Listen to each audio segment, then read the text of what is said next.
This is Roy's rant number 9, and a couple of things came up this week. One of them was the red light cameras again. Obviously, they're proving that they're illegal. We've got the class action court case coming through, but I was sitting at the lights at two different places where the cameras are this week, and everybody had stopped, and then all of a sudden I saw the camera flash, and I thought, why? Nobody's moving. And then I saw why they'd flashed. A car, and you've all been in the same situation, sitting at the lights, and a car creeps slowly forward, ready for the light to change to green. And that's what this car had done. It crept over the white line, and in the deal of the lights with all their technology, it had indicated that you run a red light, when in actual fact all you'd done is crept forward a couple of feet. Now, I've got a car, I've got about 7 feet in front of my steering wheel in the engine, etc. I can't tell you exactly where my wheel sits, but I know that if I'm anywhere near that white line, I'm going to get a flash, and then they're going to send me a ticket from the police. This is my original, by the way, the one that started all of this, to tell me that I'd run a red light, when in actual fact all I'd done is crept over the white line. That's how bad this system is. This is why any time that you see your council members and the mayor, just ask them why we have these red lights, and if they tell you for safety reasons, then ask them what safety reasons and prove the figures. We have yet to have any figures. We know that last year in the budget the city made $1,920,000. The city made.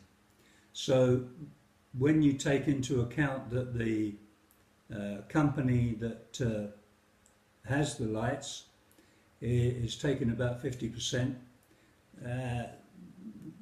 that's $4 million that's coming out of the people in and around Sugarland. The next thing is, I don't know whether you got one. Everybody, I believe, in the city got one of these. This is a feel-good card. Nothing more, nothing less. Superior Water. Yeah, it might be Superior Water at the station. I'm guaranteeing you it's not Superior Water when it comes out of a faucet that was put here, like in this subdivision, in 1973. It's not a superior water when it comes out in the Old Town over there by Imperial. This is just, it amazes me. Now, somebody had to do all the graphics on this, or all the artwork. Somebody, and it's good quality card as well. So thousands of these were mailed out. How much do you think that cost? Just to make you feel good. I don't know whether there was a focus group on this as well, but I'm guaranteeing it was given to an outside operation. This wasn't something that was just generated within the city and their guys. Once again, thousands of dollars that didn't need to be used, that could have been used for looking after our vets, helping the homeless, anything that's beneficial to the well-being of our people here in Sugarland. Then we come down, I've been looking at the budget, as I said, and once again I came back. There's a project for a hotel and conference centre, and being in and around architecture for nearly 50 years, there are things and ways that you can do these things. If you want to get the best, what you normally do is you contact about 4 or 5 of the major architectural companies and tell them in guidelines what you're after, what you want, and you then get them to have a competition to see who can design the best thing for you. That way you get a really nice venue. When I put this up on Facebook, I got some people telling me that the limits that the city can go to say who, where, when and why were very limited, which absolutely amazed me. These people are in charge of our city and our benefits, and yet they can't tell a developer or a builder or an architect what they want,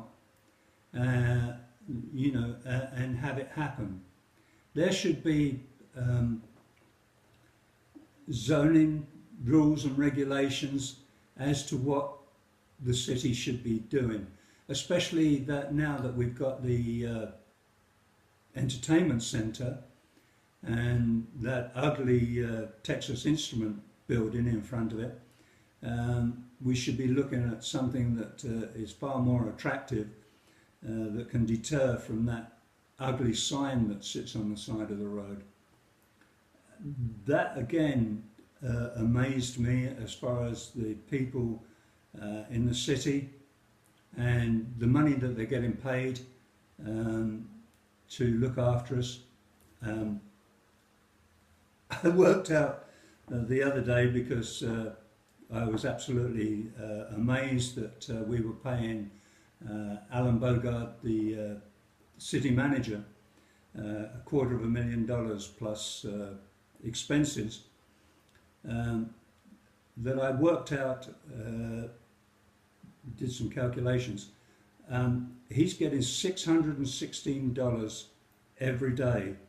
Every time he wakes up, there's another $616 plus expenses in his bank account. And now he's got 2 assistants, and I couldn't find out whether they're both getting paid the same, but in the facts and figures that I found, one of them's getting $150,000, so I'm presuming that the other one's getting $150,000. So that's another $300,000 that we're spending for 3 people.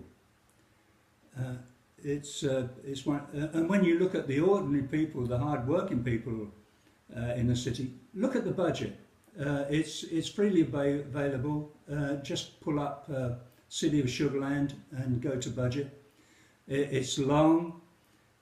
It's full of a lot of what I call fluff, but there is some really, really interesting information in there that you can check out as far as the ordinary people are getting between $35,000–$45,000 a year, and then all of a sudden for a few it jumps up into the hundreds, and then, as I say, for Mr. Bogart, it's $250,000.